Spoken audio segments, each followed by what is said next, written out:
What's going on? It's your dog Art Man Boxing, and we're back with another boxing conversation. Just like everyone else, we just watched a really good fight. Josh Taylor versus Jack Catterall for the undisputed title or championship, whatever. You know what I'm saying? Goddamn. I'm just so like, my brain's all over the place because we just seen a robbery. We just seen somebody get robbed in broad daylight. Oh my God, that shit was funny as shit. Oh my God, it was too funny. Too funny. Because look, I knew it was going to be drama when the very first punch landed. Jack Catterall hit him with a straight left hand down the pipe. And Taylor was like, oh, he felt that shit like, oh, this is a fight. Yeah, you're in a fight, mate. You're in a fight, mate. This is real. And you guys just cowardly robbed that man, Jack Catterall. But who gives a fuck? You know why? Because you could fool the world. You could fool the statistics and the history books and say, hey, I beat this guy and I moved up to 147. But the fans, we gonna know. We gonna know forever. Ever. We gonna know that you robbed that man, Jack Catterall, that night. Oh, Lord. Collateral damage won that fight. Oh man. Art Man, what the fuck did I just witness? 1,000% the mafia run boxing. Look, when I seen the ref call a point for Taylor too, I said, oh shit, man, that ref ain't gonna be here. He ain't gonna make it throughout the week. Man, you called a point and they still gave it to Taylor? Man, I feel bad for that ref, man. We'll see him later, dog. It's gonna be a tough one for him, man, and his fam. Oh, shit. He tried it, but the boss ain't gonna like that one. What's going on, brother D Hive? How you feeling? I know you just watched the fight. Let the world know what you felt about that fight, man. Bruh. How many times do we have to keep telling you goofy motherfuckers? And you know what? People keep saying that Taylor's underrated. You know what it really was? They realized the last time they gave a European all these pound for pound fucking credentials, they ended up getting fucking embarrassed. And they were concerned that Taylor might not actually be that guy. So they kind of stood back some to see how the mandatory goes. And as is tradition, he looked like fucking garbage. And you know what? And you know what's hilarious? Andre Ward do be cooning sometimes, but I think that Andre Ward, his soul, it be hurting him. Because you know what he said? He said, they taking a little long with those scorecards. He be giving up the game to the public while he on the inside. Dude, Top Rank itself, they like, bro. They are trash. They showed the CompuBox numbers. These guys are trained on this. They know when to switch the narratives. They know when, just by the certain tone in their voice, you know it. They know what to do. Like saying things like, oh man, the scorecards are all gonna be all over the place. Nah, nigga, you know what the fuck is going on. It's like they prep for fucking cheating. They had the balls to show the CompuBox numbers where Taylor was cleanly outlanded across all categories. Jabs, body shots, power shots. He had no fucking point of success in that entire fucking fight. And they gonna try to tell me that this nigga won some shit? They said he landed like fuck out of here. At one point, they said he landed like six punches from like round 3 to round 6, like some shit like that. Bruh, I'm fucking done. Everybody, like, let me say this. Everybody who said that Taylor was going to be a competitive fight for Bud, would beat Tank, would beat Haney, would beat Gary Antoine Russell. Shut the fuck up and drink bleach. I'm so sick of y'all, bro. Lucky that Gary Russell that's showing up tonight don't show up. Would have shown up in that fight that you had with Catterall today, because bro, it would have been over. That straight left hand down the middle was your kryptonite? What? Tank would have broken this man's fucking neck, bro. Tank would have slept that nigga in 3. if It, he it, came in fighting like that. it wouldn't have even been competitive. And then people over there talking shit to Calvin Ford, like he don't know what he talking about. Talking about, oh yeah, we saw weakness in Taylor. It's like, oh hell no, Tank ain't gonna fight no Josh Taylor. Bruh, you lucky Tank ain't fighting Josh Taylor. He would have fucking Bro, destroyed that don't idiot. this always happen though? You'll talk Constant. shit about how this fighter is so good, better than all the black fighters, and then you put him in a fight against a no name, and then he get his ass whooped. What is this? The top Washed. rank fucking curse? Because then this happened with a certain character named Teofimo Lopez. Tiafimo, Valdez, Lomachenko, this motherfucker. Hey, guys, are y'all starting to notice a fucking pattern? Pattern. Everyone y'all say is that guy ends up looking like ass shortly afterwards. And they should have just fought the guy you wanted him to fight. But Josh Taylor in this situation, he fucked up, man. He should have been on his A game over here getting fat and shit. Dude, man. And I posted it today. I was talking to a guy about Gary Russell versus Josh Taylor. And he was just like, Josh Taylor's better than Gary Russell in all compartments. And I'm like, Bruh, and you know what's worse about this situation? Josh Taylor, you think that little pussy ass 7 pounds is gonna intimidate someone? You look like fucking food, my guy. ooh. Who the fuck are you gonna fight at 147 that's gonna be scared of your stupid? You are now food. Everybody at welterweight is looking at you juicy as fuck. His next 3 fights are gonna be bums. I'm telling you that right now. Bob is not about to feed that man to Bud Crawford. Crawford would destroy Josh Taylor. So basically, everyone's saying that the Bud Taylor fight gonna happen now. It's not gonna happen now. Hey, It's you know who's preaching on Taylor? who? Slim. Oh my fucking god, that fucking moron! Until I see a W-2 from him where he actually like produces something for society, tell him to shut the fuck up and go sit down somewhere, putting his lips together, looking like a white chick's asshole. Anyways, He talking about he gonna hold on to them belts. Nah, he ain't holding on to them belts. He getting up out of here. bro, yeah, he He vacating leaving. immediately. He leaving 140. If he stays at 140 and fight anybody else, he's gonna get knocked the fuck out. No, he needs to leave 140 ASAP. And like I said, the worst part Isn't Postal versus Gary a fight for his mandatory shot or nah? I don't think they will put Gary Russell in that position. And did boxing suddenly become not racist? They wouldn't do that to fucking they wouldn't do that to him. Especially not now. But Gary Antoine, I'm looking at the rankings right now. I don't think it's not it's definitely not a final eliminator. I think it's just a step up to sacrifice Postal. But yeah, bro, any fucking way. I'm tired of y'all, bro. I really am. Everybody riding Josh Taylor nuts. And see, that's what I mean. That undisputed holding a belt shit. If you get beat up by a fucking nobody, what the fuck do that even mean? Not a goddamn thing. When I said that Regis beat Taylor, everyone said I was a crazy ass hater. This is the second time I have seen this motherfucker get demolished and not fucking and still keep winning. Like, bro, I don't know what it is about Top Rank's marketing scheme, but why the fuck do they have a hold of your objective boxing analysis?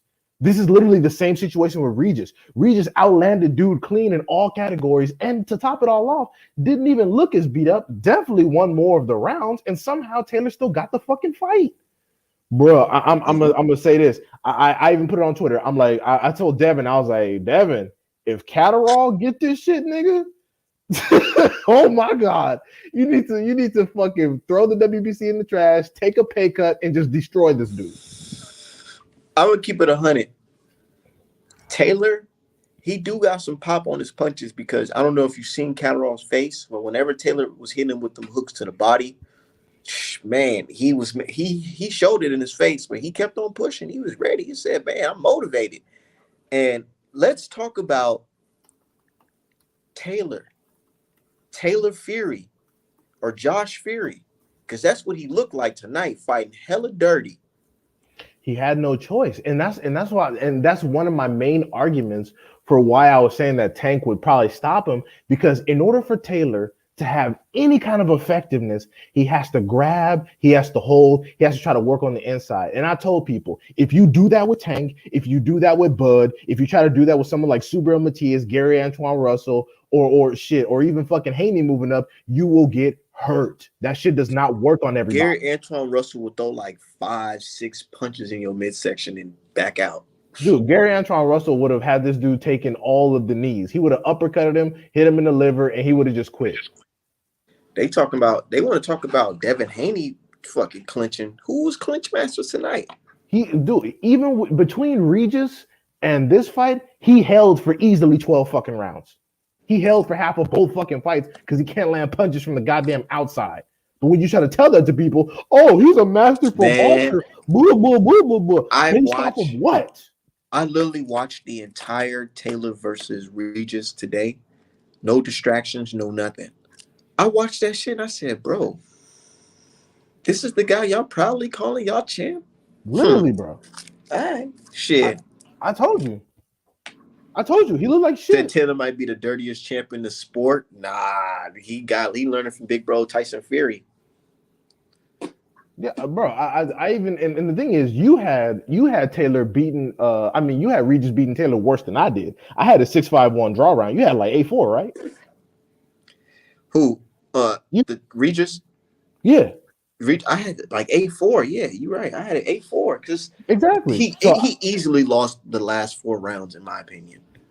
and that's a perfectly fine opinion to have because he was getting his ass whooped Because again. he started People, clinching. He was clinching while Progress was even though Progress was a little bit tired, he was still landing clean punches while Taylor was clearly hurt, clearly pawing on that eye. Shit looked like a fucking black plum. He didn't want to continue. 100%. And you know what happened? People saw Regis's nose bleeding because it's always some little shit. People saw Regis's nose bleeding a little bit and was like, "Oh my god, Taylor's destroying him." It's a fucking nosebleed, bro. He's not winning the fucking fight. It's the same with Charlo and Dude, they Korobov. even showed the punch where Regis punched Taylor and the fucking fat part of his eye was slinging in the air. I said, oh Bro, my God. But you know, it was some bullshit because when I was rewatching that fight, rounds that I scored for Regis, they showed highlights of Taylor doing a little bit of work. yeah, exactly. To that fight, they go back to like round 6 for 30 seconds where Taylor got off more than 2 punches at a time and goes, see, he clearly won. It's just like when it's just like when garbage motherfuckers talk about Charlo and Korobov. Every time Korobov would land one straight left that would snap Charlo's head back, oh my God, give him the entire round. What? That's not how that fucking works. And then again, the audacity of Top Rank. Top Rank knows y'all are so fucking stupid. They put the punch stats unadulterated as it was after the fight, and y'all still talking about Taylor clearly won some shit. Dude, he got fucking washed like a newborn. This nigga was never that guy. I said it on Twitter. He got whipped like the way y'all say Jamal Charlo got whipped against Montiel, but worse. Exactly, because Jamal Charlo whooped Montiel's ass 10-2 or 11-1. Josh Taylor fucking lost. The same as Valdez Conceição. He lost. Fucking lost. Top Rank with their fucking cheating, bro. Whenever it's some bullshit, what platform is it on? It's always fucking Top Rank. It's Top Rank It's and MTK now. always Top Rank. And you know who's involved with the cheating? Mister. You know. That Donkey Kong. Yeah, that, Donkey D, Kong. that DK. Yeah, DK. Whenever Oh he's my. involved, some funny, fishy shit goes on in boxing, man. Man, and that's what I be thinking, man. I'm like, dude, Top Rank, they full of it, dog. They full of it, man. What AB say? There's some shit going on at Top Rank, man. Call out. Straight up. It's like, bro, I can't. Like, it's unbelievable, and it's funny because everybody that was riding on Taylor talking about, oh, he's gonna be one of the best 147 pounders. Blah, blah, hush mode. Don't that Hush happen mode. all the time? And guess what the usual suspect said? Where's Artman right now with his racist agendas? Worried about what the fuck Artman say, because you know Artman gonna say, hey man, look, I did not tell y'all this dude was gonna get his ass whooped by Crawford. Didn't I These are say two he gonna white. get whooped by Tank? These are And two I white said, people dude, though.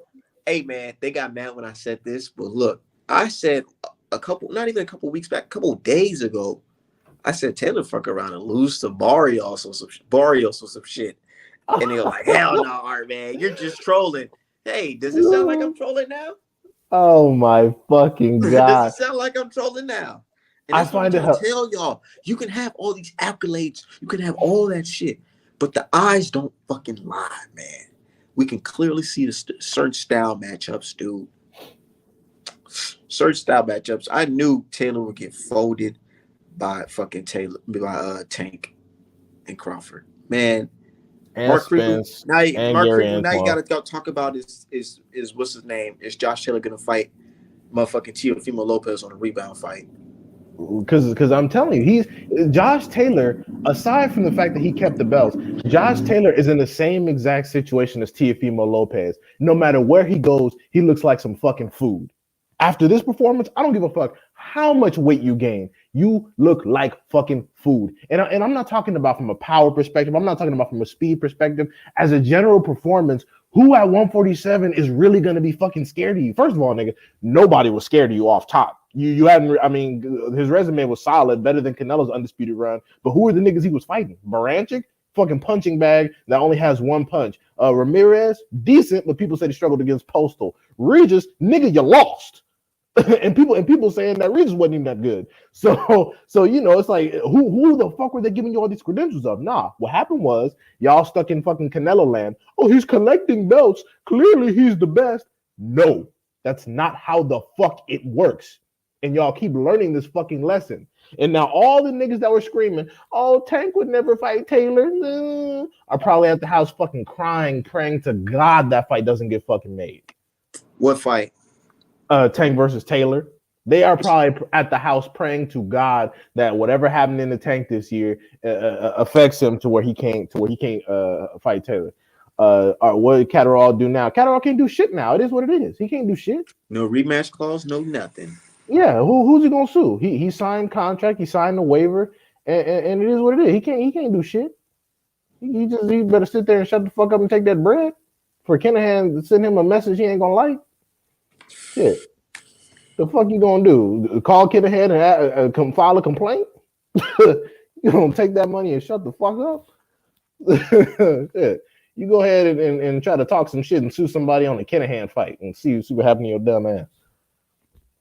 But yeah, bro, dude, he who agrees, he been exposed. He been exposed to Regis. People keep talking about, oh, he's this great guy. But I'm like, bro, he didn't even beat Regis. Like, real talk, he didn't even beat Regis. And this just confirmed that. How the fuck you Regis and then Catterall in there piecing your ass up? And keep in mind, don't all of a sudden try to big up Catterall. Catterall isn't shit. It's just that Josh Taylor wasn't the nigga y'all made him, so now you're trying to give Catterall some imaginary accolades. Catterall ain't shit and he ain't fought shit. So I don't want to hear none of that shit. I don't want to hear, oh, Catterall's the next coming of Christ. I don't want to hear Catterall was this all-time Olympic. I don't give a fuck about none of that. Catterall ain't shit. He ain't fought shit. He ain't been shit. Josh Taylor just did not look that good. Call the shit what it is. What's up, bro? Call the shit what it is. It's just like goofy motherfuckers who try to big up Isaac Cruz because Tank broke his fucking hand. Tank didn't look good because he broke his hand. Minus the hand breaking, he stops Isaac Cruz. But let's not make Isaac Cruz this fucking world beater who's gonna like dominate 135. Like, man, fuck that. Fuck that shit. Can I add in? Oh yeah, go ahead, bro. This is the same bullshit that they always play on all the, like once upon a time Cinderella, boxing underdogs that they always try to do, because they try to make it into like a cinematic movie in a way to say like, okay, well, if this guy gave this guy trouble, then that means he can go ahead and probably beat like these other guys and blah blah blah. And they try to use this bullshit political triangle theory that makes zero sense in the world, because at the end of the day, styles make fights, and you never know what you're going to get into, in your fight, especially if you haven't been in the ring consistently. And I think due to Josh Taylor's level of ring activity, of him fighting like every so often, like maybe 6 months to a year, right? Correct me if I'm wrong, but this fight, easily showed that Josh Taylor wasn't fully prepared for a guy like Catterall. Honestly, bro, I hear what you're saying, but I don't even think it was that. I think it's just that. What's up, Jay Gibson? I think it's just that Josh Taylor is another one of those fighters that was given all his accolades by the public. Yeah. I'm not gonna say he didn't earn them in the ring because he got the belt, but the thing is, people put so much. They think that getting a belt off someone automatically implies skill level, and it's like you have to look at who you are beating. Like to this day, motherfuckers can't even tell me who Triple G got his first world title from without fucking Googling that. And this is what I'm saying. You build these guys up, and then they look like shit early. And what's worse is that when you have old media, when you have the bigots and the racists and all that shit, it's happening earlier in their careers. Tiafimo, it happened early. Lomachenko, it happened early. Josh Taylor, it's happening early. Like now, all the people you're hyping up, they're getting exposed super early because the pressure is insurmountable, and they're not those people. This is how you know shit's being manufactured. But like I said, bro, honestly, I don't even know if moving up to 147 is the best move for him because not only are you vacating a bunch of belts and it's gonna, but who the fuck you gonna fight? Bob Arum is not gonna sacrifice you to Bud. Who you gonna fight? James Martin? James Martin, the dude who has no knockouts, who beat Vito Milnicki? I can see that fight happening. But outside of that, who the fuck are you gonna fight? I mean, Boots beats your ass. Spence beats your ass. Virgil Ortiz Jr. beats your ass. He could fight a guy like Lucas Santamaria. Oh, right, for sure. Yeah, that nigga who just barely beat Abel Ramos and shit. Yeah, bro. Like he's not making any noise at welterweight. And I hope you motherfuckers realize that he's gonna get knocked the fuck out. Especially now that people realize that they have to knock him out to beat him. He's gonna get fucking destroyed. Like who the fuck is he gonna fight up there? Like I said, Spence whoops him. Bud whoops him. Boots kills him. Fucking Tank goes to 147, destroys him. Butayev, Stanionis, they all beat him. Delorme. Well, yeah, I don't know about Delorme. I don't know. He's a little old. Really? Yeah, I don't know. Oh my god. Delorme's been through too much shit, bro. He's fought everybody, damn near everybody at 147, bro. He's been through too much shit. Yeah, that's true. He's been in too many wars. He's like what? He's like fucking 38. Like what the fuck? Like come on, bro. Yeah, he's like 33, 34, somewhere around there. Yeah, bro. Man, fuck it. Give me Josh Taylor versus Stanionis. Like, dude, let me just get that. Like I'm telling you, bro. I don't even. Yeah, Stanionis is gonna come into that fight so happy. He's gonna be like, "Yo, man, this guy is just, he's like a walking punching bag." And bro, and Cozarito be on his shit, bro. Cozarito, exactly. And people said I didn't know boxing. Blah blah blah blah blah. I said that one of the reasons why Josh Taylor is going to lose to top competition, especially fucking people like Tank, Bud, Russell, etc., is because in order to get any effective work, he cannot box from the outside. He has to hug, hold, and hit, kind of like the Figueroa brothers. That's what I said. And people said I was dumb. So it's like, you niggas are just like say you're thirsty to hype up a white guy and then move on. But you know what? To be honest, I'm glad this happened because Josh Taylor has some serious decisions to make. I think he should probably hang out at 140. Remember my tweet when I said if Josh Taylor loses a round against Jack Catterall, he needs to retire or retire that Crawford talk. Yeah. And then somebody was like, it's okay for him to lose rounds. I didn't expect him to lose this many rounds. God damn, he lost the entire fight. The minute I saw him get dropped by Catterall, I was like laughing at the screen. And I was like, what the fuck am I watching, dude? Like, you look so good against Jose Ramirez, a guy that can punch, but you get dropped by a guy that doesn't have that much knockout power to begin with. I mean, this is what happens when the ref is not on the same page as you. Oh, also, did you see that point that he took away from Josh Taylor?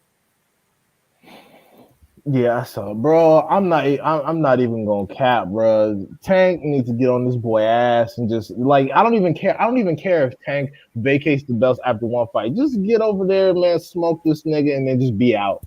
You can even vacate the same day. I just want to see this dude fall so I can move on. I'm so tired of garbage niggas, man.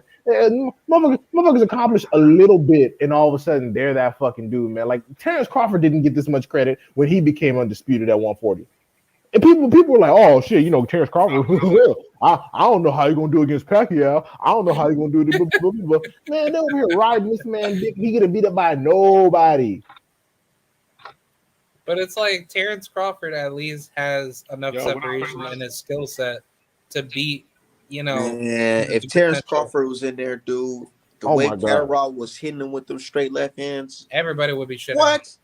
Man, what you looking at, D-Hive? What you thinking, Crawford versus Taylor? Dude, which round you think he gets stopped in? Sleeps him in 30 seconds. Probably doesn't even go halfway. Probably 5 or 6, bro. I don't Man, think yeah. Hey, you know what's so funny? Side note, you know what's so funny?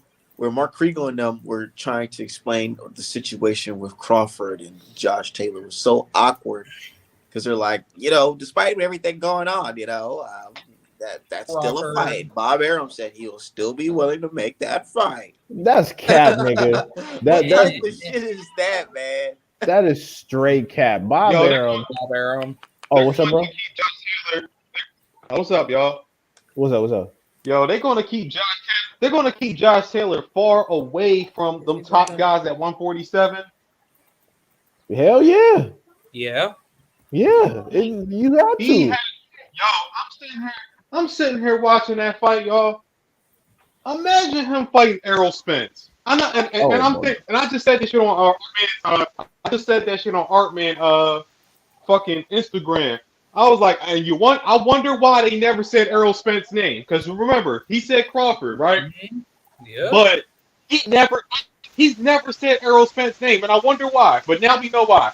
Errol Spence will fucking kill that man. He would break him off Errol terrible. Spence He will he'll ball be him. he'll be in the corner fucking vomiting blood like Omar Figueroa was against Abel Ramos, bro. He would get broke. He would get broke all the way the Yo, fuck off, bro. I It didn't would even be catch over with. that. Like this nigga, yo, man, because I was just bro. thinking about that shit, dude. I was just thinking about that shit, y'all. Like, all this time that he's been talking about fighting Bud, he never said EJ name. But it's Like, funny He I never because was like, mentioned I'm his like, name. it's just weird huh? because I'm like I said just weird because Bud is not gonna let you hold him. He gonna fuck you up too. Like Bud ain't gonna let Yeah, you hold. exactly. Like, Yeah, bro, but And Bud got longer arms. bro, like this dude. I don't know why Crawford his. has. Oh, what's up, crowd? I was gonna say Crawford has a better inside game than Taylor. So it's like at Yeah. 147, you need to have a chin, and you need to have a good inside game, and you need to have a shitload of power because um, if you look at those You gotta be exchanges, able to keep them dudes off of you. yeah, that's the thing. Like if you take a look at fights like Danny Garcia versus I'll just say Sean Porter. Danny Garcia had to use his upper body strength just to keep Sean Porter off of him. And Sean Porter, knowing that, he's a dirty, inside pressure fighter, he still has to use his upper body strength just to keep the fight, competitive enough, until you get cracked because, those shots that are coming back at you are a lot more harder and you have to rely more off of your counter punching boxing ability. Hey, hey, Real shit. watch the niggas at Top Rank try to make Tiafimo versus Taylor ASAP. At 147, Oh no, at 140. I definitely see that happening. they could do it at 147. I'm down for that. No, at 140 because Tiafimo go to 140 because I they bet know you that they guy. won't. I bet you Josh Josh won't Taylor be looks. screaming tank name. Oh hell no, nah, bro. And look, even on Twitter, even Tank, on tank. Gervonta What you was. saying, bro? Go ahead, bro. oh, it's all good. I was just gonna say, even on Twitter, bro, all the usual suspects are switching up energy. Oh, well, Tank will probably beat Josh. I'm like, nah, nigga, stay where you was at. Stay where you was at. Oh my god. Leave us alone, Josh Yo, Taylor. Oh. I think Josh Taylor thinks he could beat Tank because he thinks Gervonta is like a small dude, and he thinks Gervonta is just gonna Tank is basically strong like as throw shit, wild bro. ass Cut that shit punches. off. No, Gervonta. Bro, Nah, Tank is calculated with his punches. I don't understand where he getting that scout report from. dude, man, I'm telling you, bro, the media and his promoter be hyping this niggas up. I'm like, bro, fucking Yo, Bob Arum builds up these hype trains to cash Josh you out and Taylor. then move you along. That's what he does. Like they Yup. be just fucking, they be believing everything that old ass man feeds to them, and I'm like, dude, you're not that fucking guy, man. Like, oh my god, bro, it's fucking hilarious. Every 6 months, AKA Vasil Lomachenko. right, bro. Every Vasil 6 months. Lomachenko. I mean, the problem is that top ranked fighters are politically selected through the promoters of that are obviously connected with Bob Arum, so that way they can big them up early, Yup. and then once they're shit, then they'll just select like a brand new fighter to say, oh well, knowing that Josh Taylor, he's no longer good anymore. Check out this fighter. This fighter's way better than him, and blah blah blah. So they got to make sure somebody in house beats him. That's why I said they might fuck around and make Teofimo versus Josh Taylor all of a sudden. Talking about it's a big money fight. So if somebody got to lose, it's a big money fight. Yeah, because Mark Kriegel with his fucking note card. Yeah, so yeah, we know you don't like Teofimo Lopez. It says here that you called him a fake champion. Yeah, well, now he thinks you're a fake champion. What do you say about that? You see, I'm telling you, And then they go move Teofimo super careful, making sure he stay away from fucking Gary Antoine, Subriel Matias, all those people, and then they're gonna give him the undisputed reign he was supposed to have at 135. It's the perfect setup, bro. Oh, I think what happened is that I wouldn't be surprised if a top rank employee was sitting here with a notepad listening to us talk about this. Of course they do. Because they're listening to us. If I worked at Top Rank, that's exactly what I would do. I would match this nigga with Teofimo Lopez next, have Teofimo get on his ass, jump on him, give Teofimo the decision. Because dude, at 140, people think that 140 is like this super duper stacked division, but number one, all the top guys haven't fought each other yet. But also outside of the top 10, it's not that fantastic. So they're gonna feed like especially the 140 stock at fucking Top Rank. Who the fuck they got? Arnold Barboza? This nigga has less knockouts than Devin Haney, bro. He ain't shit. He can't even punch. They got Raul Curio. Yeah, okay, that's cool. That's somebody Teofimo might be able to get past. So you know, I'm just saying. So that's exactly what I would do. I have Teofimo come in and whoop this nigga. And look, Teofimo on Twitter already said, "Oh, you some food." See, bro, I'm telling you. I'll knock you out. Bro, I'm telling you, bro. They already setting shit up, bro. Yeah, they're setting it up. I can see it. Because my thing is oh, go ahead. Oh, his mic cut out. Yeah, I think his mic's broke. No, what I was saying is that we already see the. Y'all can hear me? Yeah, I can hear you now. Yep. All right. No, like we see the play now, y'all. We see what the hell's going on. They not going to put, like I said, they not putting Josh Taylor in there with those fucking killers at 147. He going to get fucking yo. I was talking to somebody just now before I got on here with y'all. Imagine him, because I was talking to somebody. They talking about him fighting Boots. I'm like, what? Get the fuck out of here, oh man. My fucking god, bro! Have that shit down in Philadelphia.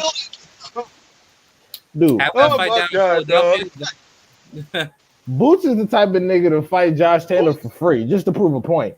Yeah, just to show you, like, dude, this is not even. Yeah, like this is not even close to that guy. Like I'll fight him for no fucking check, whoop his ass, and then get all that bread afterwards. Like, oh my god, this is what I'm saying, bro. This that back end money.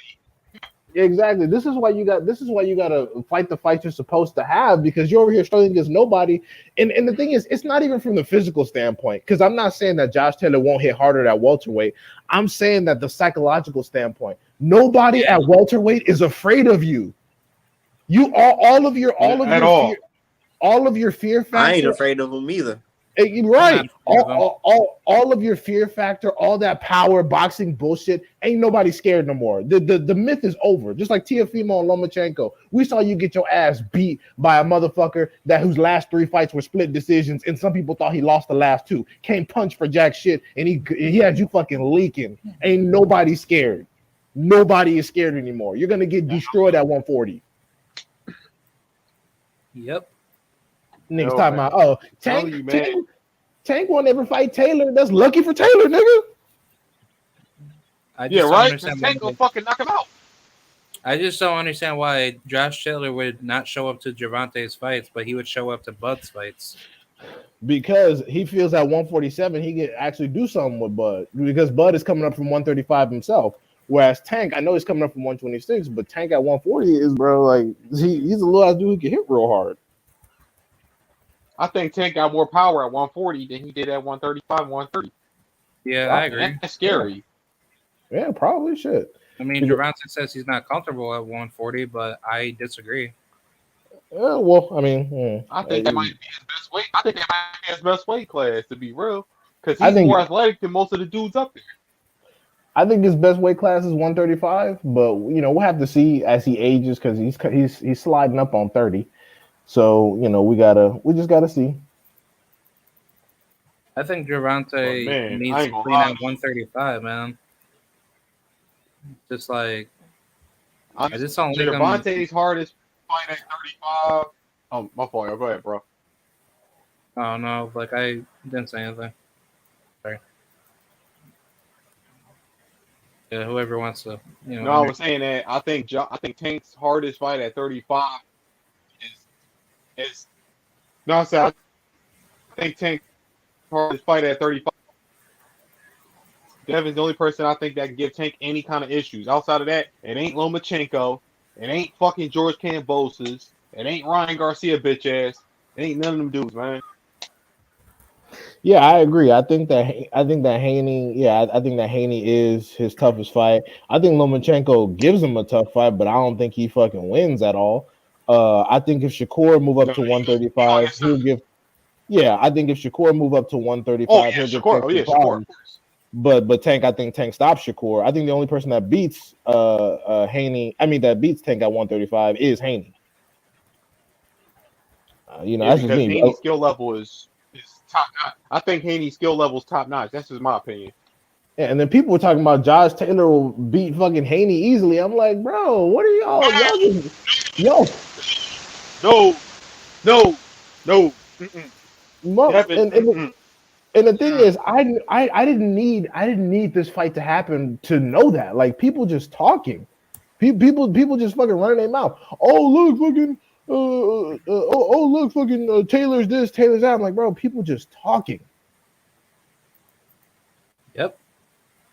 I'm not even. I don't. It's not that I don't even dislike Josh Taylor. I think he's cool, but people like saying that he's this and that. I'm like, whoa, slow down, slow your roll, buddy. Because me personally, I thought he lost to Regis Progress. That's just my opinion. I thought he lost Yep. a split. I mean, I thought he lost. I thought he lost by 1 round to Regis. That's just my opinion.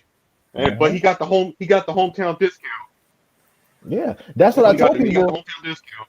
That's what I told people. I was like, why do you think for undisputed he fought Ramirez with 3 belts in the United States, but he made sure to fight Regis in the UK? They know what the fuck they doing. Exactly. The top rank people Yo, always ride top rank dick saying, "Oh my god, they're the best matchmakers in the game," but then they'll also say, get "Oh the my fuck out god, of yeah, hold on," but they also say, "Oh my god, top rank fighters, whenever they're matched with people from other promotions, they always manage to win." Yeah, because they got the best matchmakers, dumbasses. If you have the best matchmakers, you don't have the best fighters because the best fighters don't need matchmakers. They beat everybody. here. Exactly. I get so tired of dumb, What's it? ignorant motherfuckers keep repeating that shit. Oh, top rank fighters are good. No, they're not. Top rank fighters are good. They're Top just rank not is the corrupt, best. nigga. Top rank, these motherfuckers, man. I wouldn't be surprised if the FBI kicked their door down again. They are. Top, Oh, I was about to say they already did one. top rank fighters are not About to good say he did that because shit back in the day. Yeah, yeah. No, top rank fighters are incredibly good. However, they're also incredibly politically protected. yeah. So that's why that I say that they're not good because they ain't fighting, the best But you opposition. get mad, but they get mad at PBC if stages one in-house fight. I Right. mean, They put stage it one like this: in-house fight. It's World War III. But my thing is, but then the same people who obsess over top rank are always like, oh my god, the other side of the street, you got to come to top rank, nigga. Why? nobody doesn't have to. I'm like, nigga, why? That's why PBC has like a better, matchmaking structure because of the fighters, control their career. But Al Heyman's not going to let you cherry pick. He's going to put you up against killers. So Well, I mean, they That's what he's trying to do to Terrence Crawford though. Like, because if Crawford signs there, okay, we like to have you, but we want to see you against Keith Thurman on pay-per-view to see if you can do some good numbers yep. before we put you in there. he'll whoop Thurman ass, bro. Oh, I know. I'm just saying, like, I'm just saying, Yeah. like PBC thinking. That's their thinking.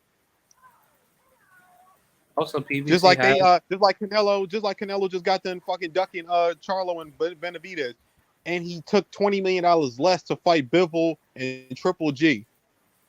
Oh, did you hear what Canelo said, saying that he believes Bivol is like a deadly fighter to him? Oh my fucking god, dog! I'm I'm, like, I'm like, bruh, like, Canelo fans don't even believe that shit. They spent Bivol's entire career saying he's boring and pillow fisted. Oh, Now all of a he's sudden boring.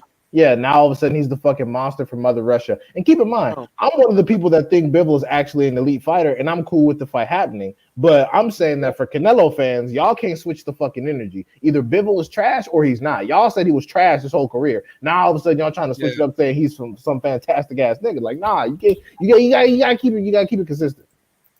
I mean, just For keep real. that same energy when Canelo, decides to have an offer to fight Arthur Beterbiev, and then a Beterbiev fucks around and stops, Canelo. Then don't say that Beterbiev was trash. So No, they're not. They're not even gonna push. They're not gonna push that fucking fight. They're not I gonna. don't think. I don't. Nah. And the only reason why Canelo in this situation is even entertaining Bivol and Triple G is because they threw Benavidez on the back end. He was cool with Charlo, but they threw that Benavidez in there. He was like, ah, shit. All right, nigga. I can't cause dude, that's why the first plant fight didn't happen, because they included a 3-fight deal. Benavidez's fat ass was attached. He said, nah, I can't do it. So this time he was leaning toward Charlo, but then Al Heyman up the ante, threw that Benavidez back in there. He said, oh shit, I can't do it. And he offered you 100 M's. Wow. Watch. And the thing is, he gonna get this belt, and either he gonna come down to 168 calling Charlo name, or he gonna go through with the Macabooty shit. But but he not gonna fight no fucking Beterbiev, bro. He not gonna fight. Yeah, you're right. He not gonna fight him until he over 40. Better be, man. Look, like I told y'all yesterday, man. I saw that motherfucker live in person, yo. He'll hurt Canelo. He would fucking hurt him, like bad. Canelo will break just like Gavatsky. That's a 50-50 based on what I've seen from Canelo. I think Canelo is the superior boxer, but Beterbiev just has the power advantage. That's a 50-50 fight. But I'll tell you this right now. Because Beterbiev became a unified champ, I believe, before Canelo went up to even fight Kovalev. So I'm gonna tell you, so I'm gonna tell you this: if Beterbiev had been in there instead of Kovalev, we would not be talking about no Canelo right now. Fuck no. Yep. He would have got broke all the way off. Beterbiev, like 3 years ago, would have stopped Canelo.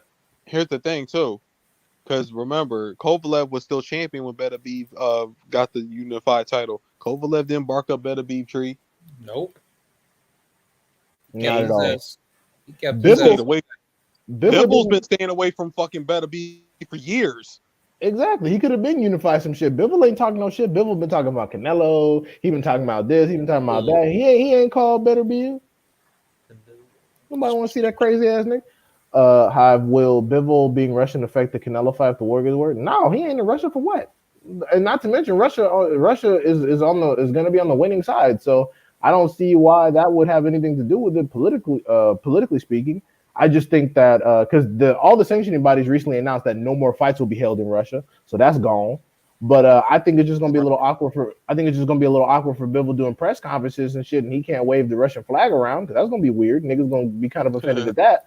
But I don't think it should affect the fucking fight. And not to mention, even if like nothing was happening with Russia right now, they would be fighting in Vegas regardless. This Canelo, he about that bread, and Canelo ain't gonna go to no damn Russia.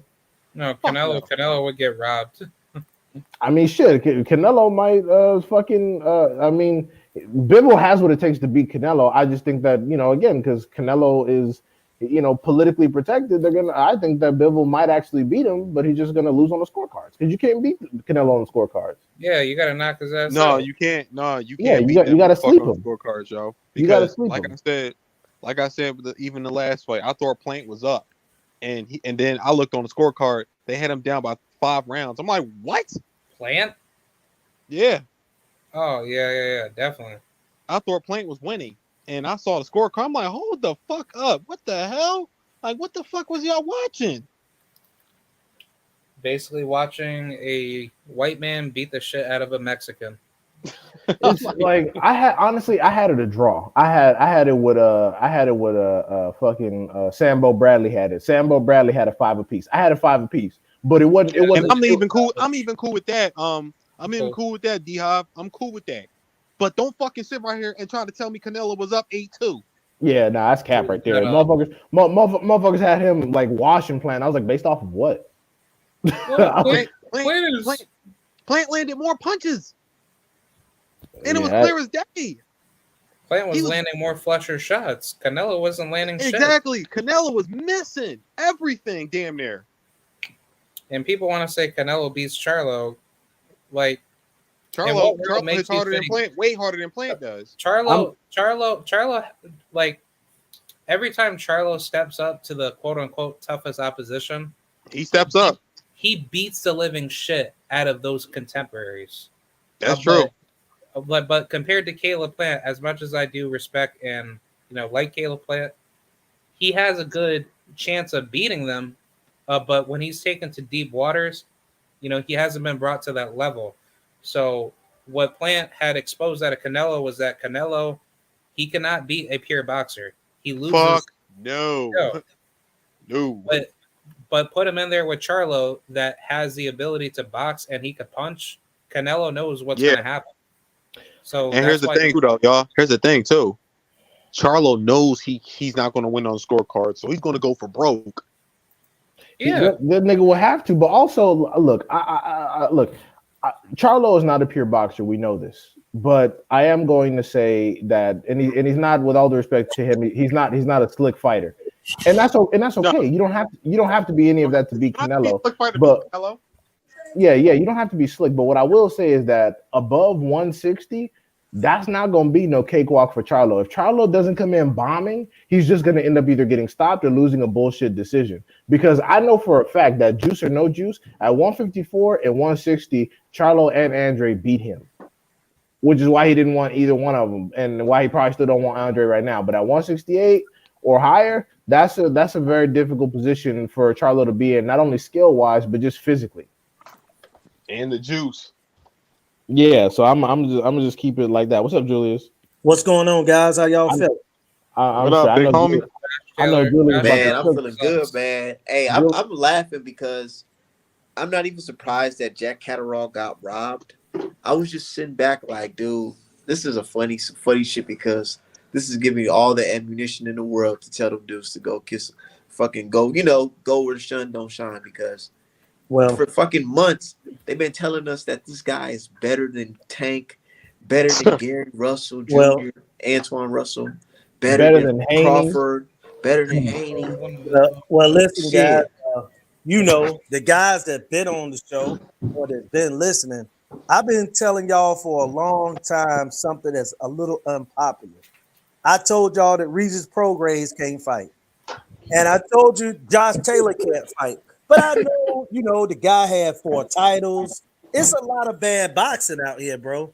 I'm just gonna be honest. A lot of average guys, and when you got a machine behind you, you know what I'm saying? He got top rank. Jose Ramirez is not a world killer. But if Jose Ramirez is garbage to me, big homie. Yeah, I think he's garbage. garbage. But I'm dead serious, big homie. I think that nigga's garbage. Garbage? Yeah. Yes. I don't. Yo, seriously, I think Jose Ramirez should have like 3 losses on his resume. Yeah. How dare you disrespect the Mexican Watch fighter? how Gary make fucking Postal look average. Yeah. And like I say, Postal beat him. And look, Postal ain't a bad fighter, but because he got some attributes that's pretty good. He uses jab pretty good. He can fight. And like I said, Bud Crawford beat him, but Bud hurt him one time in the fight, and Bud was on his bicycle a lot in that fight. So that's why when people be talking about fights, I tell them we don't know how these fights, how a guy gonna react in a fight to whatever going on. You know what I'm saying? So, Right. But one thing I will say, Regis Prograis can't fight. He walks straight in, open for anything. And Josh Taylor tries to fight on the inside, but he's not like a Diego Corrales that's tall that can fight on the inside. Josh Taylor just tall. And Diego Corrales is way better than Josh Taylor ever was. The Yeah, girls would sleep him. I knew yeah. Julius was about to roast I'm you. only talking about him as far as height for the weight class. But that guy can't fight. And listen, he ready to move up because he don't want to see Matthias or Gary Antoine Oh, Russell. Jerry Antoine or not at none all. of these guys, Or man. even when Devin Haney come. Oh hell no, not at You all. got Tank Davis, Devin, which I've been talking about Devin going up. What was the one thing I always tell you, Art man? You can cherry pick at higher weight classes. You know what I'm saying? That these guys don't have to sweat down to these weight classes. They could just move up and fight a bunch of bums that people think is something. Like folks think Josh Taylor is something. So if somebody would have got a chance to get up there and fight him today, they would have knocked him out or beat him up, and then everybody would have seen. You know what I'm saying? So I think Devin Haney need to go up. You know what I'm saying? And let's go. That's all I got to Undisputed If I'm say. not mistaken, he can go up and fight the 140 champion, right? WBC champion, right? No. He has to fight Jose Zepeda first. No, and the thing is, the WBC wouldn't let his black ass do that. They would probably let somebody else do it, but they wouldn't let Yeah, him. true. Yeah, that's a good point. They wouldn't let him get away with that. Right, absolutely. And you can always petition. And like y'all know, if your name or your money is big enough, you can go right up and fight for a vacant title. And Jose Zepeda, look, I'm afraid for Jose Zepeda. Even though he knocked out Vargas, he one bad beating away from being taken out on a stretcher. You better watch that guy. I'm just telling y'all, man. Yeah, Jose Cepeda. I never ranked him as some super talented boxer. He's got some decent power. Average at best. Yeah, just like when Josh Taylor beat Baranchik, I was like, who the fuck is Baranchik's garbage? Like, And getting knocked down and beat up, man. yeah, I was like, Baranchik's not talented. He's just strong. Oh man. I knew you. Oh, what's up? Yeah, the thing about Josh Taylor's resume is that I want to say he basically fought anybody coming off of, like how should I say, somewhat decent wins, but it's like, his level of opponents leading up to the world title fights weren't really that, impressive too. So, That's true. he basically got moved very, very carefully by whoever was managing his career, and ever since then, he hasn't really been. I thought he was with Frank Warren at first. I believe so. Yeah. I think he was with him. With Queensberry. Yeah, I thought I could have sworn he was a fucking MTK, and they did the Top Rank thing because Top Rank was already distributing a lot of MTK fights that nobody watches, Right. so that's why the relationship was Facts. already built. Yeah, the relationship was already built in. That's where, and it's funny that I mentioned that. That's where Michael McKinson. That's where he got his start. He was fighting. Yeah, he was fighting on MTK, and he was on some Top Rank shows. That's why Virgil Ortiz and his camp knew him. So Hey, yeah, and look, man. hey, and my thing is this right here too. A lot of times these guys don't like for me to start talking about guys of old and this and that. But man, could you imagine Oscar De La Hoya at 140 fighting Josh Taylor? That's what I'm saying. Josh. Oh my god! Come on, man. I don't even like Oscar De La Hoya movies. Like these fans, man, some of them, you got to go back and research, man, and just look at a lot of old school boxing, and don't look at the knockouts. Look at boxing for technique. And Art, man, I know you be in the gym. You know what I'm talking about, man. You could just look at these guys, and you could just tell after a while, throw 3 or 4 punches, you'd be like, oh my God, he's ready to get knocked out by somebody. Then the first puncher, he get hit with a right hand, knocked out. So man, a lot of great matchmaking going on out here, and Top Rank is right at the top of it. Eddie Hearn putting on scrub fights. The saying is, if you go over there to PBC, you're gonna fight a killer in your 5th fight. Well, you know what? I would much rather see a guy fight a killer in his 5th fight than to fight a tomato can in his 35th fight. So, hey, And that's why. You know what's funny, big homie? Matter of fact, I ain't Yeah, gonna what's up, my brother? fault. No, go ahead. Go ahead. No, you know what's funny? Yeah. You know what's funny because everybody be dogging Earl Spence talking about he's too basic and all this other shit, but Mhm. I never seen outside of what the fight with Emmanuel Larty, and that was a long ass time ago. Was it 6th fight? Right. He's never been hit clean, flush. Like Right. that's what I'm saying. And But they say he's basic, and let me say this. and he's all fundamentally those guys, all those guys talking, they just don't know boxing because I've seen guys knock Felix Trinidad down, De La Hoya down. I saw Canelo get hurt by a lightweight, you know what I'm saying, in a fight, and still moved on and won world titles and knocked out big guys. Getting a lot of time, Andre Ward brink of top by a journeyman. I saw Jack get knocked out by a guy from my hometown in North Carolina in 40 seconds in a fight. Still went on and won the world title. You know what I'm saying? My man Derek Edwards. So getting hurt in a fight doesn't mean anything because you're supposed to learn these things early on in your career. Then you wouldn't be giving performances like Josh Taylor. You know what I'm saying? But Yeah, that's tomato. And that's the thing too. Like I said, that happened in Earl Spence earliest career, like early. Right. Like he hasn't been, and that's the thing. Like people say he's not because he's not great with head movement or whatever. But like I said, he rarely gets hit clean. Yeah. And he's always in the action. He stalks his opponents. So for him to walk people down and still not get hit back, that clean, that's a testament to his defense on the low. Let me say, Marvin Hagler was basic. You get what I'm saying? Yeah. Perfect But example. basic is what basic folks. Tim Duncan is basic, and he one of the top 10 basketball players of all time. let me say this. Same thing.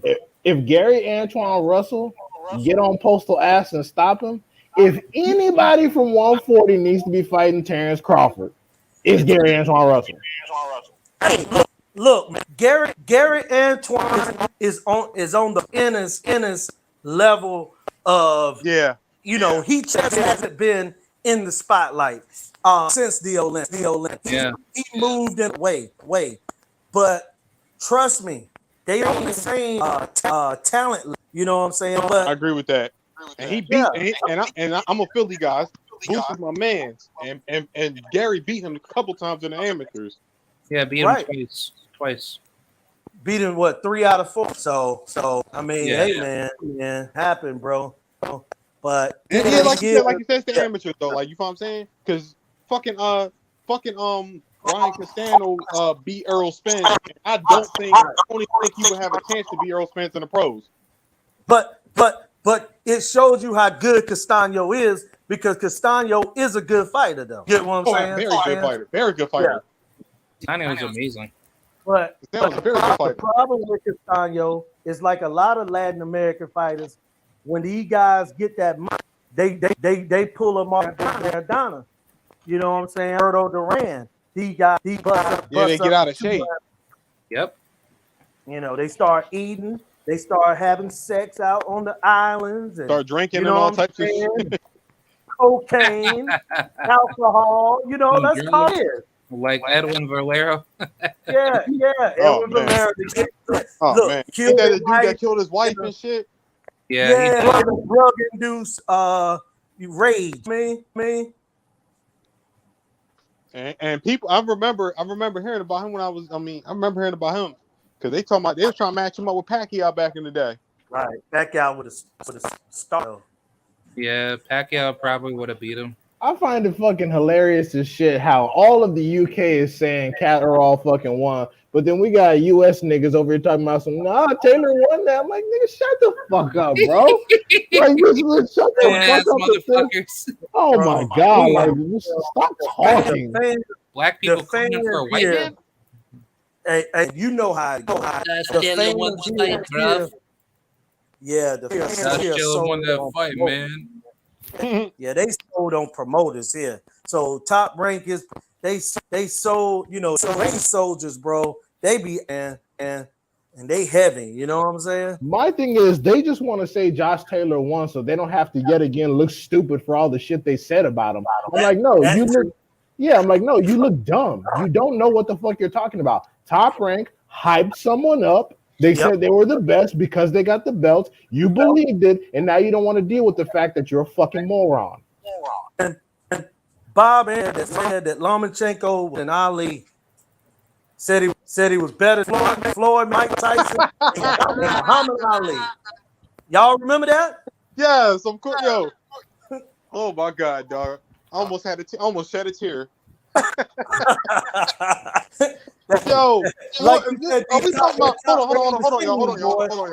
Are we talking about 130 Floyd or 135 Floyd when he was knocking Any- everybody the fuck out? Any Floyd. This Oh guy my said fucking that he god, was dog! better than Floyd Mayweather, Muhammad Ali, Sugar Ray Leonard, Oh my fucking everybody. god! He said all black fighters too. Jason said that But he lost. But PBC he lost to an Uber driver.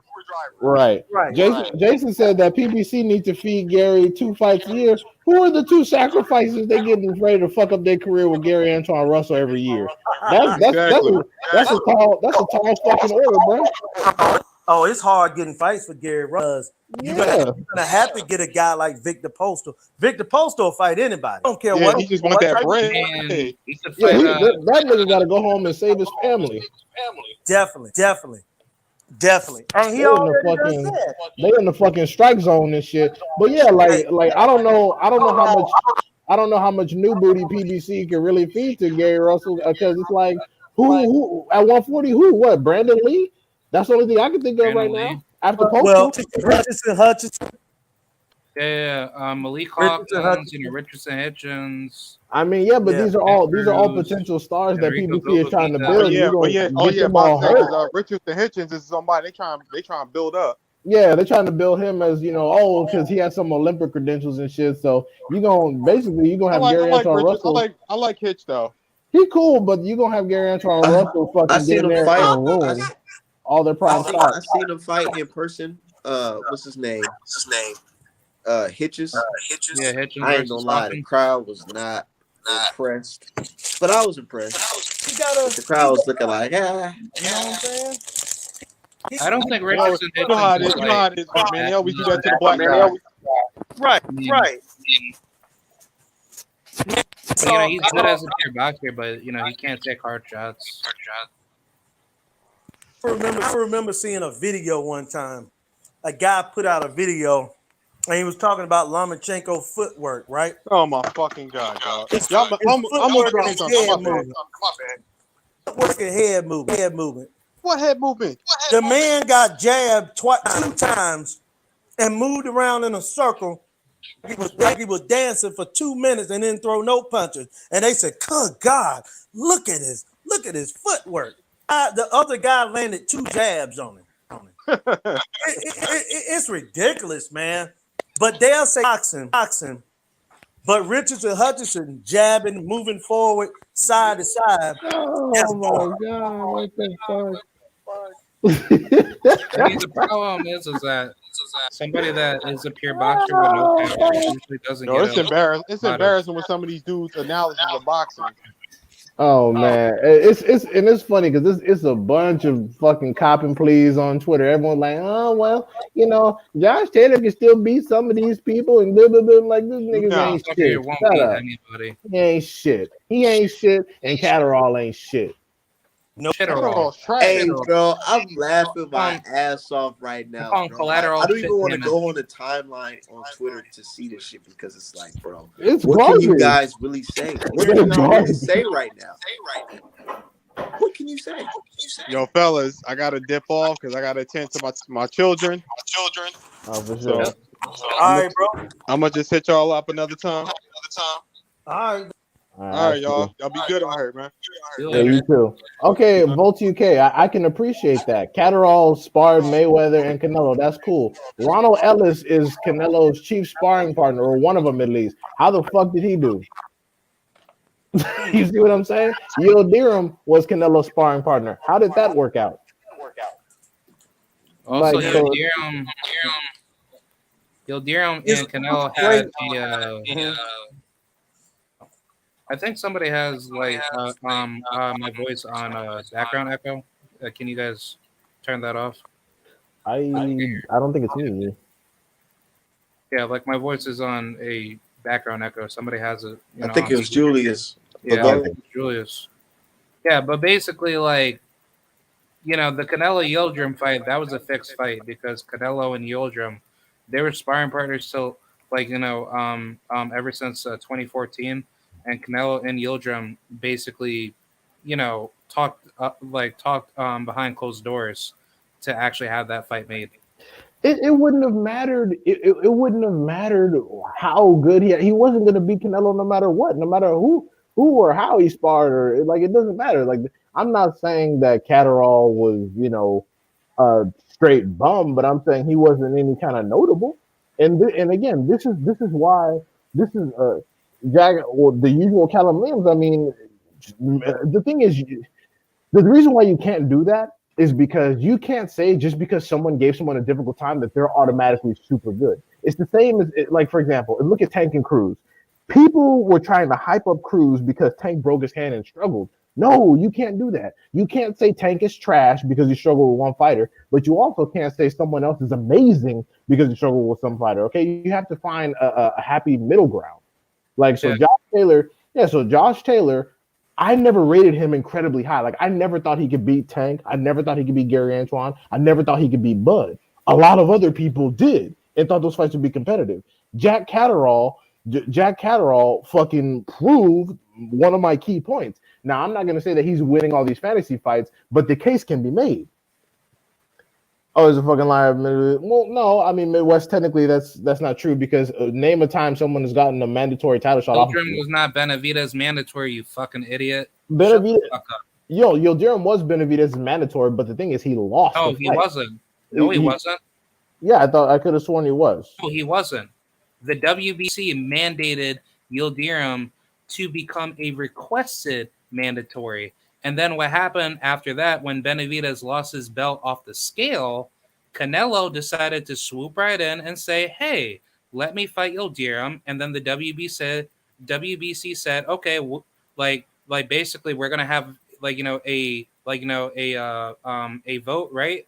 And they voted it, I think, 20-1. Yeah, it was like 36-1. No, I know Yeah. that part. I know that part. Yeah. What I'm saying is he was a mandatory for Benavidez, but after Benavidez was stripped and he took a L, his mandatory status was lost. He had to be selected. you. Yeah, he had to be selected by Canelo and then approved by the WBC. So yeah, so that it's neither here nor there, bro. People are, and the thing is also, why are we even talking about fucking Mandos and shit? Because people act like Canelo hasn't found a way to slip out of every Mando he's been in. Shit, he did it with Charlo. Yeah, And then on top of that, Midwest. Canelo was the franchise champion. So Midwest. He was a mandatory for Benavidez, but after Benavidez got stripped and then Yildirim took an L, his position was gone. Canelo had to reselect him again. But anyways, what's up, House Boxing? But anyways, that doesn't matter because you act like Canelo hasn't had a history of getting out of mandatory fights. All of a sudden, Yildirim is the one mandatory he has to fight. Like cut the bullshit, bro. Like that's garbage. So like that's fucking irrelevant because fuck Canelo, he's already got Bivol to worry about. But I'm talking about this shit right here. A lot of people was riding Taylor super heavy, and now we see that I don't know what it is about Top Rank marketing, but people buy into everything that they fucking put out, bro. They bought into Lomachenko. They bought into Teofimo. They bought into fucking Josh Taylor. And dude, even if you look at Teofimo's career afterwards, they're buying into Arnold Barboza. Arnold Barboza is fucking nothing. He is nothing. Who the fuck is Arnold Barboza?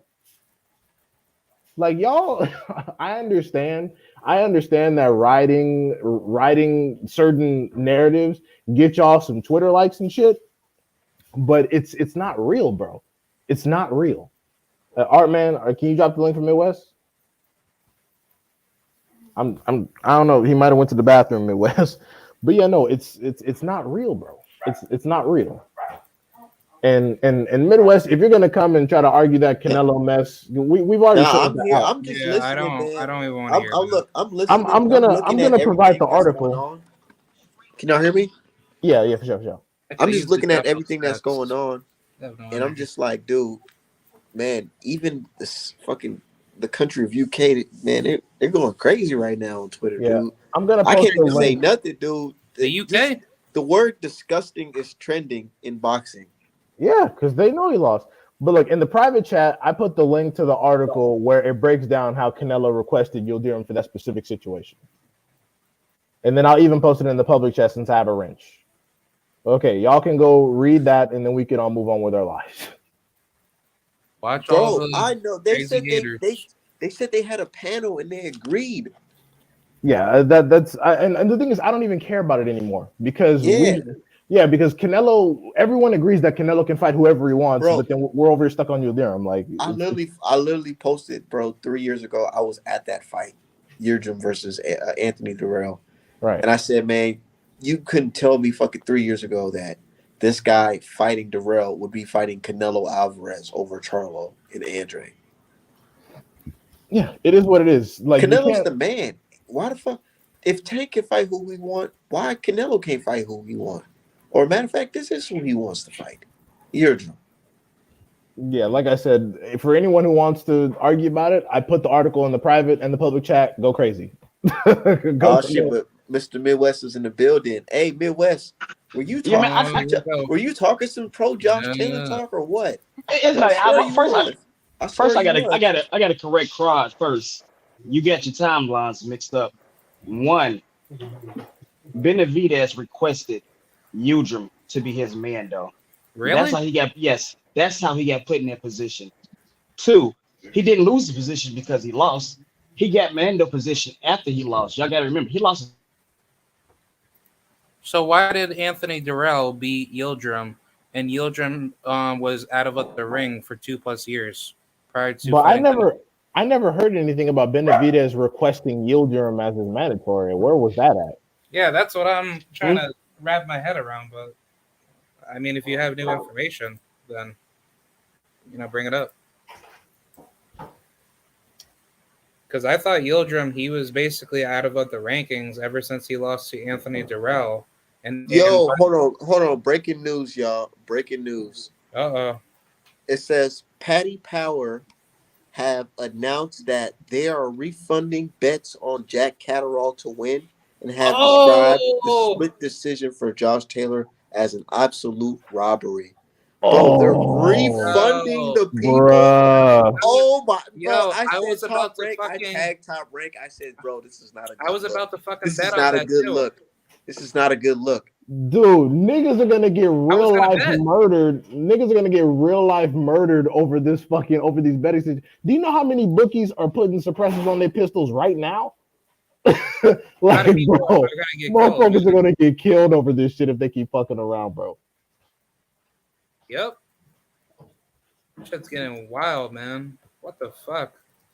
But I was gonna say that I was gonna bet on that fight too, and I was thinking inside like my head, if Catterall doesn't get a knockout, then I'm probably gonna lose that money to begin with. So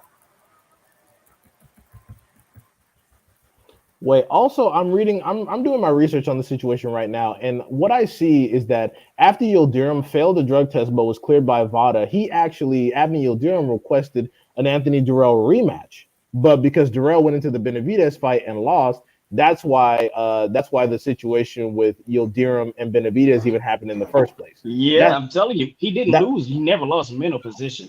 He was getting Mando after he lost. no So no for no. that, huh?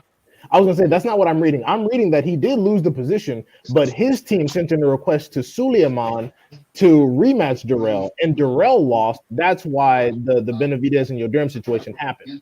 No, but he wasn't granted that request. He only granted a request after Man, hold Benavidez on. requested it. Man, I'm sorry, but I feel like y'all looking over the fact that they're refunding the people money, bro. Do y'all understand how big that is? I'm telling you, people gonna get that's a lot killed. of money. You know how People are this? gonna I get don't think killed. y'all truly understand how big it is, man. Like this dude is signed to who, and they refunded him. Oh Lord, People are gonna get destroyed. People are not going home tonight. It's gonna be bad. But like I said, bookies is getting their shit ready right now in the car. They are outside people's grandmama's house and everything. I think Oh, and you they know what need. makes the situation worse I too? think the It's because WBC or somebody needs to reorder that fight. you know Like what for makes the me, in my situation opinion, worse. What makes the Yeah, situation worse is that they have like some type of big fucking cultural rivalry. they do. I just learned that today. So for them to do this man like that, so they're you like, never pay attention to hell history nah. Yeah, class.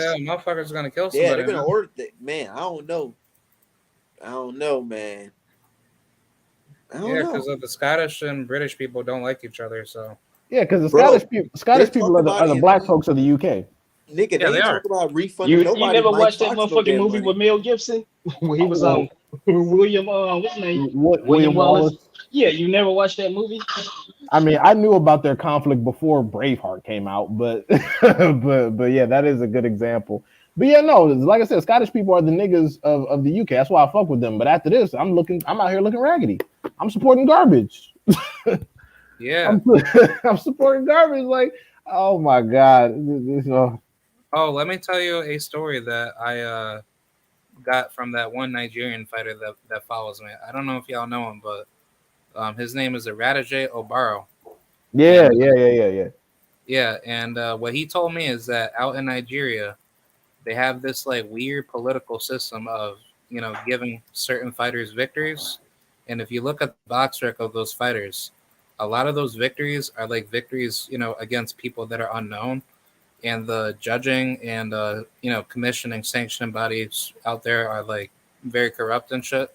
And he said that if any fighter from his tribe ever beats like a fighter from an opposing tribe, they start having like all these like cultural tribal wars and shit. And I was actually kind of surprised because it's like like the reason why you don't hear so much about African fighters is because a lot of these African fighters are actually like shunned out by people of obviously like politically cultural tribes that don't like each other and shit. And I think that's something similar that's happening now with this Taylor and Catterall fight. But yeah, nah, it's man, bro. Like I'm not gonna all of a sudden be one of those people that says Josh Taylor isn't talented. All I'm See, saying is, for me, it's different. I didn't see him lose the fight. But I know other people saw it different. To me, I saw him win. I had him up on my cards. To me, Wait. Hakeem, I mean Midwest. What are you talking about? I had Josh Taylor up on my cards. To me, if y'all, I don't know what y'all watch, but to me, what's his name? Jack Cat. He couldn't win around after he got the knockdown. Jack Cat. This nigga Midwest will be one of them dudes talking about some yeah, man, refund. Nah, I y'all thought keep that I money. thought he Josh Taylor won. won that shit. I don't want no and, refund. and that's perfectly fine. But I respectfully disagree based on the fact that he after the knockdown. After the knockdown, I personally saw that he was still able to land effectively, and based on the stats, there clearly outland Taylor. In addition to be able to work him some in the pocket, get some body shots in, and even have him on the back foot for some of the fight, to the point where he had to resort to tactics that eventually led to a point deduction. I mean, So, but to me, even without that, if he would have dominated that fight, he was going to always use the tactics. That's what my man Josh Taylor do anyway. But I didn't see Jack Cat win a round after he got the knockdown. I had him up 2-1 in the third, and then going into I think he got the knockdown in six. I want to say I had him up a round or two, Catterall. But after the knockdown, he to me he couldn't win a round. He's like he was just backing up. It seemed like the shots was getting affecting him, and I don't know. To me, that ref really like. Yeah, to me, in my opinion, the ref slowed down Jack Catterall's flow with all that dumbass officiating he did. yeah, I agree with the referee part, but I believe that I scored it the same as I did for Regis, 6-5, a one draw round. So I don't give Josh Taylor 7 whole rounds of this fight. I really don't. I really don't give him seven whole rounds clean. And it is what it is. Boxing is an incredibly subjective sport. That's why we're at where we're at right now. Because some other people saw some shit different. Yeah, I agree. To me, it's just fans. Like it's usually like fans whenever they see a top fighter or a popular fighter in a close fight or a tough fight, they always call it a robbery if the fucking popular fighter wins. Like they did the same thing with Andre Ward and Kovalev. They did the same thing with Cruz versus Tank. They did the same thing with Valdez versus that Bourne motherfucker. And like to me, that was kind of a robbery, but I call it a justified robbery. Because who the fuck wants to watch him versus Shakur Stevenson? That shit is unwatchable. And that's what's wrong with boxing. So basically, you can't say that people are crazy for assuming that these are robberies, but then you're going to use the justification that certain fights are better because other fighters are more popular and entertaining. That literally I wouldn't say because it's more popular. I would say it's because it's like more healthy for the division. Like for me, I would have been totally fine with them robbing Usyk.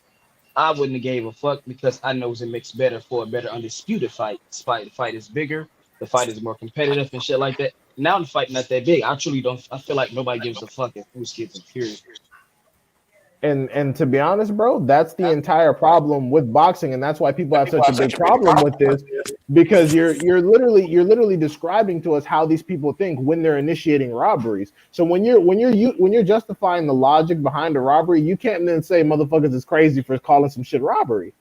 like don't get me wrong, what you just said about popular fighters is absolutely right. Some people just want to see the popular fighter lose because they prefer someone else, but in certain situations, man, they're going off the logic that you just laid down by saying that certain fighters are more exciting and what's better for boxing. I mean, look at Jack Reese in the first Tyson Fury Wilder fight. He literally said he did what he did because it was quote unquote better for boxing. Shit like that is altering the destinies of boxing based on what one individual thinks might be better or worse, and that's the problem. Hey man, they see that's they call this sports. I mean, because in a sport, anybody can win or lose, and it shouldn't be about quality or if it's gonna be best for us and that person. And I understand what you're saying, Midwest. What you got to do in those situations is you gotta forget about who really. If you wanna make a fight, make a fight. A law shouldn't prevent you from making a fight you want to see.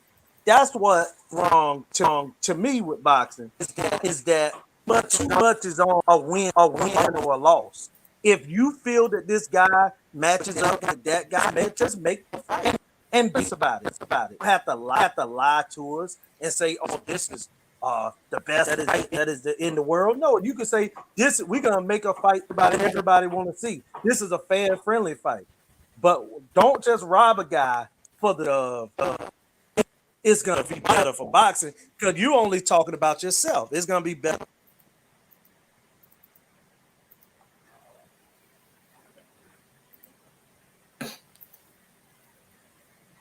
Yeah, and then the worst part is that with that logic, people also use that logic to justify politically altering the destinies of certain fighters. A lot of them that happen to be black, like Devin Haney and Shakur Stevenson and other things. So then it just creates just a cesspool.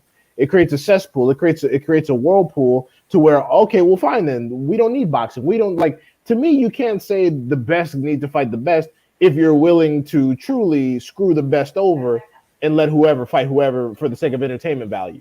Like you can't do that. It's either best fight the best, or I'm okay with robberies and political maneuvering. That's that's what you got to do. So it's either if you want the best to truly fight the best, great. You have to advocate for that. If you really don't care about the best fighting the best, then that's great too. But you just got to stand on it. You can't say, "Oh, I want the best to fight the best," but then say, "Oh, well, I completely understand why they rob certain people because that would be more entertaining to me." It's like that's the logic that they use.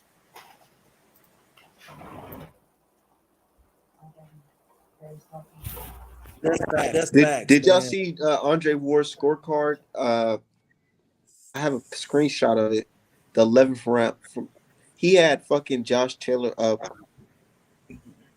Of the fucking 1, 2, 3, 4, 5, 6 rounds. That's terrible. I know. Well, Andre Ward is a company guy. He doing what he paid to do, and that is to uplift top ranked fighters. That's what Tim Bradley paid. Different. Being honest, I used to get upset them guys cooning, but they just doing their job. That's what they paid to do. it's gotten so bad that they just be like, you could hear it in their voice. They just laugh and chuckle at certain things. Like, man, he talking about some dude. That scorecard, dude, he take it all day with that damn scorecard. I Right. mean, shit. Like, when I was watching last night's fights of, down in Florida, fucking Paulie Malignaggi and fucking Antonio Tarver and Roy Jones Jr. Were just being biased as shit, and I was just like, dude, like, shut the fuck up, man. Being biased towards who? I mean, they did it, for like certain fights, but the Mark Reyes Jr. fight, that was a tough fight for Mark that he lost, but they were being biased on that fight. They were being biased on the Peter Dobson fight, trying to act like he's good, but he's not even that fucking good. And I'd probably say maybe the Kanat Islam fight, but that fight was not really worth a main event to see. Yeah, man. And people keep talking about protecting certain fighters and all this and all that. Look, man, do I like and support black fighters because I feel like they represent me? Absolutely. But if those fighters get in there and get their head knocked off in a completely honest contest, I'm not going to dispute the results because it is what it is. But I can't stand when people are just completely comfortable talking about what makes the most sense and talking about the business and the money. I'm like, okay, people that do that, you don't have the right to complain about certain fights not getting made because they're using the talking points that you're using. They're going by what they feel is best for boxing. They're going by what they feel makes the most money. Like I remember one time Midwest was talking about how Charlo and Hurd didn't get made. Well, I said it's because Hurd lost the belt. But the truth of the matter is, what if people were using your talking points? What if they were saying, well, it doesn't make sense. Well, it's not the most money. Well, it's not the most entertaining. You know? The funny thing is, people make those type of comments. I have to ask the question, and I don't be trying to be funny, but when did they start giving you checks? You get what I'm saying? Like, no one's giving him a check. So you'll never hear me saying the company line. You know what I'm saying? Because no one's giving me a check. But when I heard him say that, you know what I'm saying? That's talking like you receiving it from that situation. You know what I'm saying? I'm not gonna throw shade. I'm not gonna disrespect, but I understand everything he was saying perfectly, and what he was saying makes sense. But all I'm saying is that the people that also don't make fights that you want to see use the same logic. They use the same exact logic. They just say, well, I prefer to see this fight over that fight, or I prefer this makes more money, this is more entertaining, and stuff like that. So the fights that that people like Midwest also don't want to see are not being made for those same exact reasons. And that's why I don't like that. That's why I don't like it. I don't like it when people say those things because it, like I said, it alters the natural progression of boxing, and we never get to see the best fight the best. What if Jack Catterall was actually really that nigga? What if he was actually really that guy? I just got done watching the highlights. Right. Y'all, them highlights, man. They cap, right? That's not the fight I just said. It's cap, bro. It's a top-ranked theatrical production. Oh man, it's like I don't even know what to do anymore. I just be sitting back like, man, the sport, man. I wouldn't be surprised if the laws have to step in. They might step in, man. I ain't gonna lie. Man, Kinahan gonna step in when people getting their damn money back. He gonna be like, what? You wait, hold on. What back? Yeah, like you reversing what? Like how much bread you think they had on Catterall losing? You talking about ain't about to get their money, man. Man, stop. What? Oh yeah, I didn't even think about that. I didn't even think about that part. I'm telling you, bro. Oh my god. Bro, if you fix a fight, you gotta have bread on the nigga to lose so you get paid twice. Oh shit. Right. Ooh, Young Thug got a song. What they say? Say somebody gonna die tonight. They don't know who they messing with, man. If we start seeing British niggas get smoked at home invasions, it's gonna be on.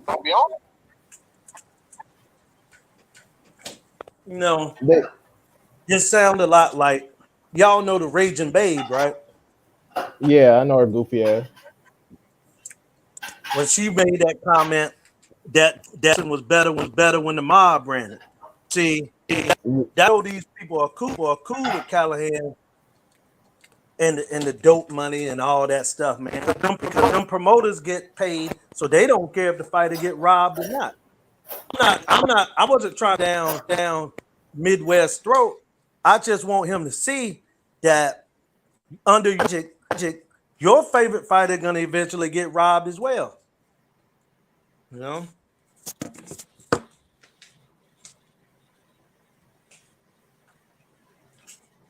Hey, Jared Smith, don't get in here starting no bullshit, bro. Don't fuck around. I'm gonna let you get away with that, but just chill out, buddy. Being you starting to be weird. But anyways, What? yeah. Who's saying some weird shit? Oh, Jared Smith is asking Jason, why are you bald? Like, I don't know what the fuck that's about, because niggas are bald. It means you got I too. don't know what the hell. What is Yeah, that, nigga? We talking it about means here. it means bald people got too much testosterone, bro. You start to lose your hair. Anyways, but yeah, no, I mean exactly. Like it's a two-way street. Like I said, you could say all that, but that just means that some fights that you also want made are not going to get made, and you can't be upset because the promoters and people that are supposed to make those fights are going to use that logic, and that's why I hate it. I just think the best legitimately need to fight so we can see who's where, who's what. Like people are talking about, all the reasons why Haney shouldn't fight Kambosos. None of them had to do with fighting skill. It all had to do with some shit that nobody else was a part of. Oh, here's what's exciting. Here's what's gonna make money. Oh, Australia, blah blah blah blah blah. And I'm like, this is why we can't have shit. Everyone's bitching about boxing going to hell and no good fights getting made, but no, everyone disagrees on what the fuck the cause is. And the cause is shit like that. I think I heard that that the talks are going well between Haney and Kambosos. Kambosos, I don't have any faith in that because number one, Hearn is a shithead, and number two, Kambosos does not want to fight Devin Haney. He does not. Otherwise, he would have just rode DeBella's ass until the fight got made and wouldn't have even fielded other offers. So I think that shit. If anything, Lou DeBella might try to be negotiating his highest paycheck because he feels that Kambosos is going to be a sacrifice, even though if Haney doesn't stop him in Australia, Kambosos could get the W, or Kambosos is going to end up fighting some Probellum bum. Yeah. It's more likely to happen. Well, I just find it weird that Lomachenko and Kambosos is not officially announced, but they're still in negotiations with Kambosos and Haney because Well, it's like, I told y'all that. I said I got called crazy, but I said that everybody is saying that Lomachenko signed a deal with Kambosos, but Bob Arum didn't say shit. And I'm like, until Bob Arum comes say something or we get a fight date, y'all just talking. And lo and behold, again, like I said, I was right. Motherfuckers is running their mouth. Lou DeBella come up with a deal. Lomachenko flees to Greece. All of a sudden, everyone stops talking about Kambosos.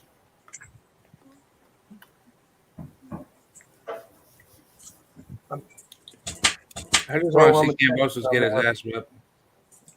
Bro, I'm gonna tell you something. It's a bad look for Lomachenko, Usyk, those guys to take a fight right now with their country getting invaded and their mothers and their wives are right there in the firing zone, and you up there getting ready for a fight. Usyk deployed though. He went to Ukraine. I know. I saw him. I don't know if he's actually fighting. I don't know if he's actually fighting, but he went over back to Ukraine. So I don't know. Yeah, he's fighting right now. Oh no, I don't know if he's fighting. Yeah, I don't know if he's actually fighting. I don't know about that part. Yeah, we know Klitschko brothers are getting prepared. Yeah, the Klitschko brothers, from what I hear, they're currently on the ground because the Ukrainian military had just announced that they're sending troops on the ground and then they're launching massive artillery. I ain't gonna lie, man. After seeing them pictures with them Nazi flags, I don't even give a damn what they got going on over there. Wait, what? Oh, Artman showed some of Ukraine's more Aryan history. Yeah, I Where? seen that shit. I was like, wait, hold on, man. What? Bro. Go to The, my Instagram. Go to Artman yeah, Apparel and Instagram. the thing about it is that this is a classic case of what they often make fun of black people for in the United States. This is one group of people that are ethnically almost identical, beefing over land. That's it. It's turf. It's a turf war. It is. It is. It's a Did you it's a see and the that thing, post where they said the soldier said he didn't know who to shoot because we all look the same? exactly. Right. And the thing is, with white folks, they try to politicize everything, make it sound super sophisticated. But with black people, they try to make it seem dirty and animalistic. No, this is white Right. people beefing over turf. That's all it is. They gang banging. Yep. Well, exactly, Julius. This is white gang banging. Mm-hmm. It's the To the same thing extreme. in fucking Somalia. Same thing. Yeah, but the U.S. intervened in Somalia because they know who they can get buck with. Putin is like, and the reason, and that's why a lot of American people, especially Trump supporters, like Putin because Putin is an ethnically pure white male authoritarian, and he's pretty much the only one in the world. All the other white dudes that are the head of state are shaking and faking, like Biden, Trump, all the motherfuckers. They have people that they have to answer to. Putin is unchecked white power. It's unchecked. That's why they like him over here. Putin is one, racist authoritarian. Exactly. He's Putin is what they wish Trump was. Unchecked white power. Right. Right. I mean, that's why, leftists don't want to talk about that. They just basically they basically turn the blind eye, on that type of mindset. Well, a lot of leftist people that are, claim to be politically savvy or pay attention to politics, they don't really know what they're talking about. Mainly because they don't understand the history of these nations and they haven't really paid any real attention to it. Like most of the people, especially on boxing Twitter, their attention spans don't go past the news cycle. They don't ascend beyond the news cycle. So basically, if the news is talking about something, they're talking about something, putting the dots together at the last minute. But if the news stops talking about something, they stop talking about something. Yeah. Like, why do you think that everyone thought that this was a big surprise, even though Russia annexed Crimea back in 2014? Putin has been planning this. Yeah. That's true. Oh shit, but- Dirk Banks is backstage. Let him in, our man. But I was going to say the Russians weren't trying to go any further because the Ukrainian military had stated that if they tried to go anywhere past Crimea to try to conquer more land, then that's technically a declaration of war. Right. Yeah. So 100%. I just find it weird how Putin wants to take it over now because by that logic, he knows what's going to happen. NATO's going to get called up. The U.S. can definitely step in, and that's going to cause a major bloodshed either way. No one is going to World War III over Ukraine. Let me tell you that right now. That's not going to happen. No one is fighting Pray for them, Ukraine. nigga. They ain't praying Well, for I me. think that's what's going to probably cause it because the Hey, United States military has a lot of bases out there too. What's up, Dirk? hey, let's say they attack one of the other NATO countries like Poland, for example. Yeah, Yeah, Poland. then we would have World War III.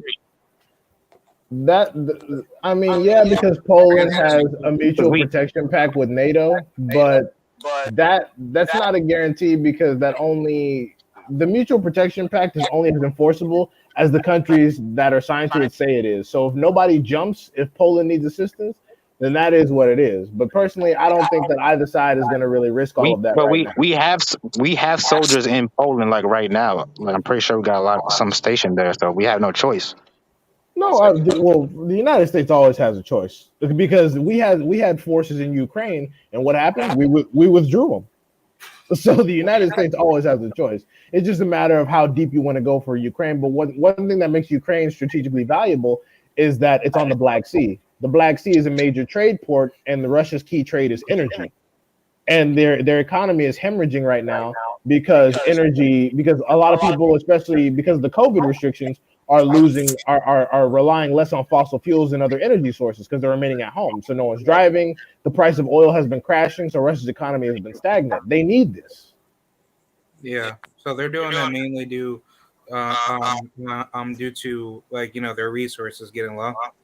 That's what most conflicts between, like, bro, in all of history, men only fight over two things, bro: money and pussy. That's it. That's really it. Yeah, they fight over resources. Yeah, it's either money or some pussy. That's it. That's all men fight over. Otherwise, they wouldn't have done it.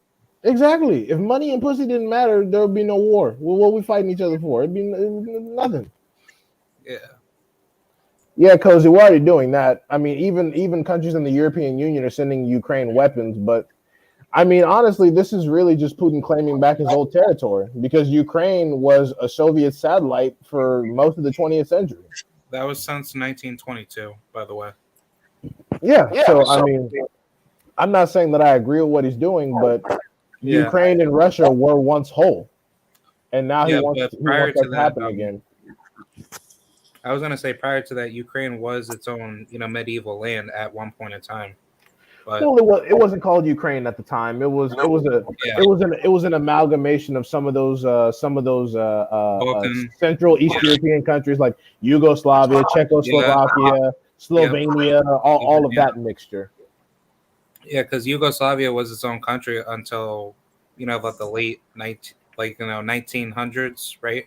Yugoslavia was broken up over a series of conflicts. I believe it was yeah, now it's broken up into multiple different nations.